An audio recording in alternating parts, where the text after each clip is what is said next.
अब मेरी बात सुनिए, आत्म शांति को मैं मोटा मोटा आपको बताने का प्रयास करूं। हे प्रभु, प्रभु को आप यहाँ पे उच्च शक्ति मानो। प्रभु यानी हायर पावर, यानी कि वो आपके ऊपर है, किसी को जो भी मान लेते हो, चाहे कोई व्यक्ति को मानते हो, किसी स्थान को, किसी परिस्थिति को, किसी वस्तु को, या अपने अतीत को, पास्ट जो है वो भी हमारे प्रभु है, बहुत कुछ सिखा सकते हैं। भाई हम क्या मांग रहे हैं? हे प्रभु, कुछ सीखने को मांग रहे हैं। तो हमको सबसे ज्यादा क्या चीज सिखाती है? हमारा एक्सपीरियंस, अनुभव। तो जो हमारा पास्ट है उसके लिए हायर पावर आपकी है नहीं होती, और भी होती है। हे प्रभु, जो भी आपका हायर पावर आप मानते हो, हमें ऐसी आत्म शांति दो। पहली क्या कर रहे हैं? आप मांग कर रहे हो, डिमांड, आप रिक्वेस्ट कर रहे हो। सबसे पहली चीज आपको रिक्वेस्ट वाले मोड में आना है। आपको रिक्वेस्ट कर रहे हो, हे प्रभु में ऐसी आत्म शांति दो।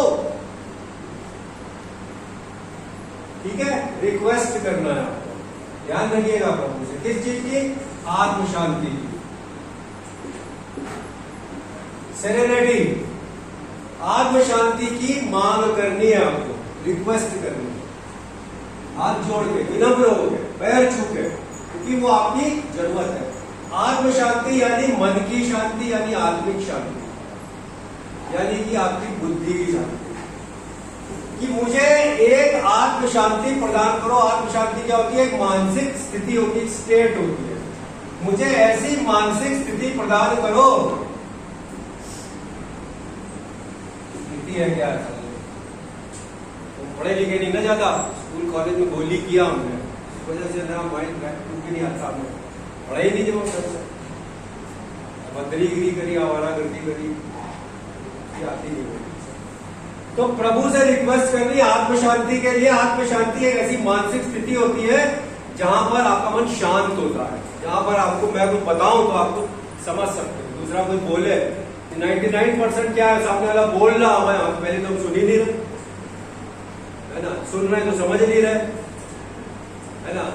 समझ नहीं तो कर नहीं रहे, बहुत सारी चीजें, क्योंकि मैं उस सुनने वाली स्थिति में नहीं हूं। अभी यहां पर आपके 100 लड़के बैठे हो, उनमें से कितने लड़के हैं? हमें लीडर बता, कितने लड़के हैं ये?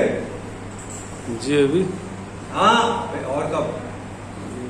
जी 28 लड़के। कितने लड़के सुन रहे हैं मुझको? सिर्फ 1 या 2, बाकी बैठे हैं,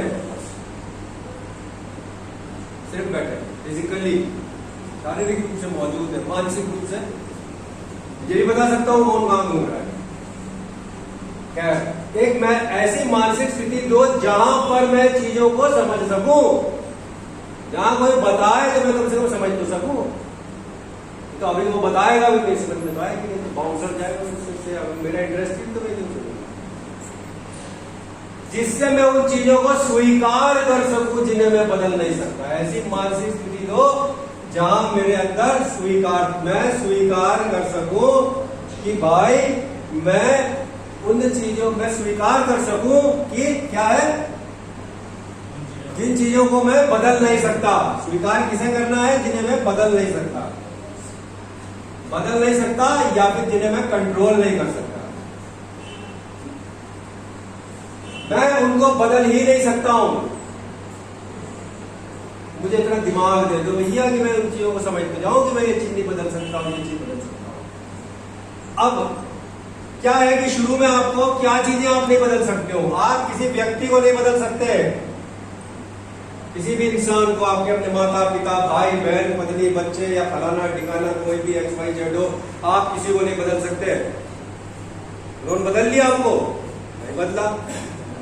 22 साल तक धक्के खाए, उन्होंने जितना ज्ञान फैला आपको, इधर से उधर से कई जगहों ज्ञान डालने की कोशिश करी, नहीं बदले, है ना?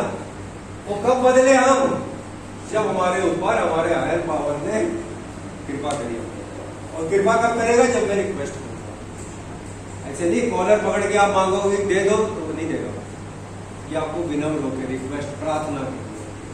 एक ऐसी मानसिक शांति दो जहां पर मैं उन चीजों को स्वीकार कर सकूं जिन्हें मैं बदल नहीं सकता, यानी कंट्रोल नहीं सकता। मोटी मोटी क्या चीजें हैं जिन्हें आप कंट्रोल नहीं कर सकते? वो है किसी व्यक्ति को आप नहीं कर सकते, कोई भी XYZ हो। क्यों? क्योंकि वो व्यक्ति एक भ्रम लेके पैदा हुआ है। एक उसको भ्रम है कि मैं सही हूं, मेरे आचार सही है, मेरे विचार सही है, मेरे भावनाओं सही है, मेरा आचरण सही है, मेरी हॉबी सही है, मेरी चॉइस सही है, सब कुछ सही है। और अगर कुछ गलती है तो इसमें है, इसमें मेरे पिताजी, मेरी माता, फलाना ठिकाना, मेरे अंदर कोई है ही नहीं।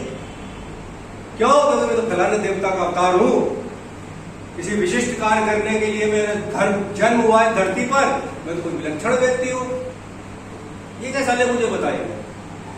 सबको है, सबको, वन टू ऑल, हर व्यक्ति को। और यही भ्रम क्या है? मुझे भी, इसलिए मैं नहीं बदला, मैं भी नहीं बदलता। और इसी भ्रम को आध्यात्मिक जगत में ईगो भी बोली करते हैं। खैर वो एक अलग मैटर है, मुद्दा है, वो भी बात होती है। आप व्यक्ति को नहीं बदल सकते। क्यों? क्योंकि वो उसको भ्रम में है वो कि मैं सही हूं। दूसरा, किसी आप स्थान को नहीं बदल सकते हैं, कोई भी स्थान हो। क्यों? क्योंकि उस स्थान का अपने एक अनुशासन होता है, डिसिप्लिन होता है। कोई भी स्थान हो, चाहे वो आपका परिवार हो, वहां पर नियम कानून होगा, डिसिप्लिन होगा, हर घर में होता है। ठीक है, आप समाज में जाओगे, वहां के अपने डिसिप्लिन है। भैया अपने मोहल्ले की लड़की नहीं छेड़ी जाती है, ये बहुत बड़ा नियम होता है मोहल्ले का। भैया होती है ना, समझदार होता है। हर मोहल्ले के नियम होते हैं। कोई काम गलत करना है, लौटे लपड़ी हो, बाहर जाते हैं। कोई काम करना हो, इधर उधर बीड़ी पीनी हो, सिगरेट पीना, देख लिया तो पीछे अंतर तो नहीं, पहचान वाला नहीं। ये क्या होते हैं? मोहल्ले के नियम। गाली भी दे दो, देख लिया ये। और एक सबसे बड़ा नियम होता था, अब नहीं है, वो ये कि अपने दोस्त की बहन के ऊपर आदमी डालना, चाहे वो कितना भी लाइन दे, उसके ऊपर बुरी गाली डालनी। ये पहले होता था नियम, अभी करंट में नहीं, यानी कि फैशन में नहीं है। आजकल तो इजी टारगेट देते हैं। दोस्त की बहन भी हो सकती है और दोस्त की मां तक भी हो सकती है, होती है भाई, ये दुनिया है, सब कुछ होता है। खैर, अनुशासन, ये अनुशासन है घर का, मोहल्ले का। आप जिस स्कूल में पढ़ते थे उस स्कूल में भी एक अनुशासन होता है। क्या? फलानी ड्रेस पहननी है, बाल कटे होने चाहिए, नहीं वहां आजकल जो चला यार, छिला के ऊपर छतरी बना रखी है। हमारे समय में जूता बाहर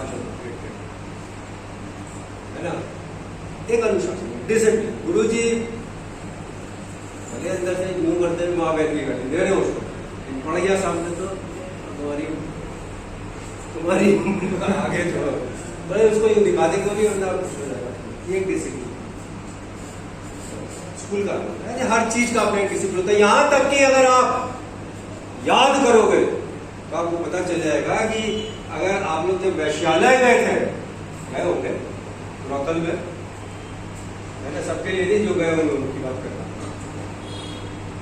वहां पे भी एक नियम होता है। आप ये नहीं कि किसी भी लड़की के साथ क्यों कुछ भी कर सकते हो या कितनी देर उसके साथ बैठ, कुछ नहीं। वहां पे भी स्ट्रिक्टली कानून होते हैं। इस कानून के अनुसार चलोगे तो आपको सेवा उपलब्ध होगी, नहीं चलोगे तो नहीं मिलेगी। है भैया, है ना? आप इसको यूं बताओ, वो अनुशासन आपने नहीं बनाया है तो आप चेंज भी नहीं कर सकते उस अनुशासन को। और वही अनुशासन चाहे वो यहां का हो, आप इसे चेंज नहीं कर सकते। कितनी कोशिश कर लो, करके देख लो, एक आध बार चलो तो ठीक है, आगे नहीं। व्यक्ति को नहीं बदल सकते क्योंकि उसे भ्रम होता है। स्थान को नहीं बदल सकते क्योंकि वहां पे अनुशासन का अनुशासन होता है। परिस्थिति को आप नहीं बदल सकते। परिस्थिति माने सर्कमस्टेंसेस। क्यों? परिस्थिति पराई होती है। परी का मतलब ही पराई है। पराई माने कि वो आपकी है ही नहीं। जो चीज पराई है उस पर आपका कोई जोर है ही नहीं, आप कुछ कर ही नहीं सकते। परिस्थिति माने आप ये मान लो आपकी जिंदगी,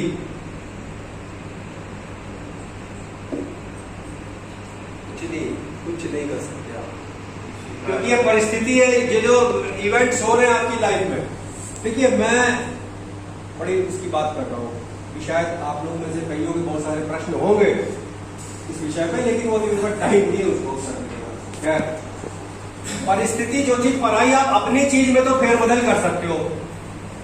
भैया मेरी चीज ये है, मैं चाहूं उस पेड़ का नेक्टर भी बना लूं, है ना, मैं इसकी चटनी बना सकता हूं, मैं फाड़ दूं, ये कर लूं, क्योंकि मुझे ऐसा लगता है मेरी है ना।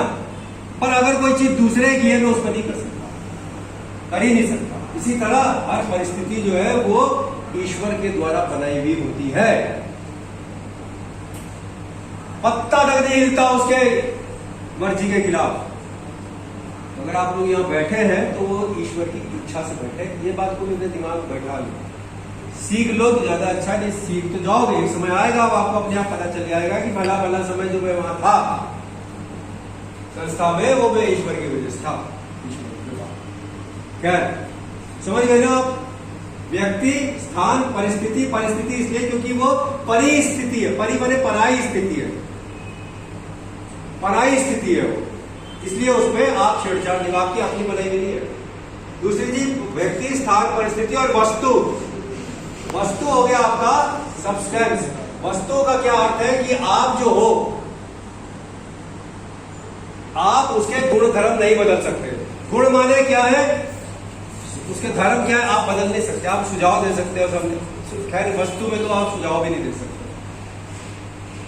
अब आप चाहोगे आम जो है वो साला कड़वा पैदा होने लगे पेड़ में, नहीं हो पाएगा। आप चाहोगे करेला मीठा हो जाए, वो वस्तु है, तो वो नहीं हो पाएगा। अगर आप वैज्ञानिक प्रयोग करके ऐसा निकाल भी दोगे तो वो विषाक्त हो जाएगा। विषाक्त माने पॉइजनस हो जाएगा, जहरीला, और वो फिर आपके लिए नुकसान है। तो इसी तरीके से नशा एक वस्तु है। अगर आप ये सोचते हो कि आप उसको उसका बदल दोगे, गुण धर्म तो नहीं बदल पाओगे। आप चाहते हो कि मैं नशा भी करूं, लोगों को पता भी ना चले, ये नहीं हो सकता।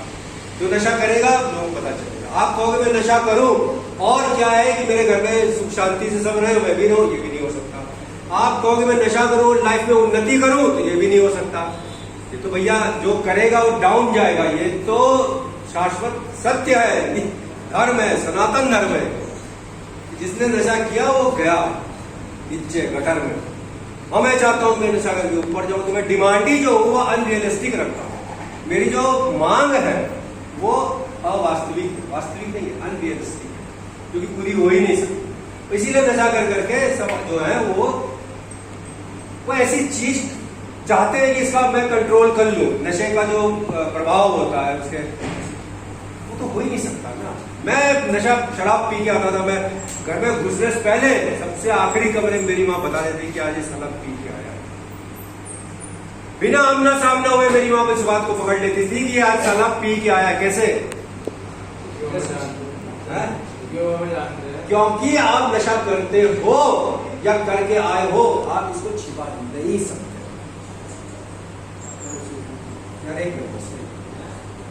ठीक है, वस्तु में चलिए आगे बाद में लूंगा इस पे कभी और में।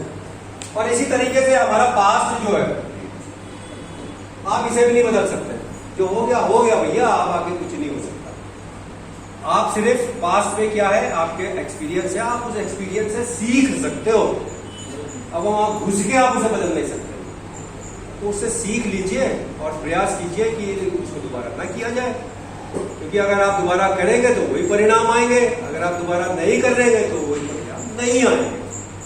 तो ये 4-5 चीजें जो मैंने बताया आपको, जो बदल नहीं सकती, एक व्यक्ति, स्थान, परिस्थिति, वस्तु और मेरा भूतकाल, मेरा अतीत, वो भी नहीं बदल सकता। और कंट्रोल नहीं हो सकता। बेसिकली बदल नहीं सकने का मतलब कंट्रोल नहीं हो सकता। ठीक है, अभी 1 बज गया है, मेरे ख्याल में समय ज्यादा हो जाएगा बात। ठीक है भाई।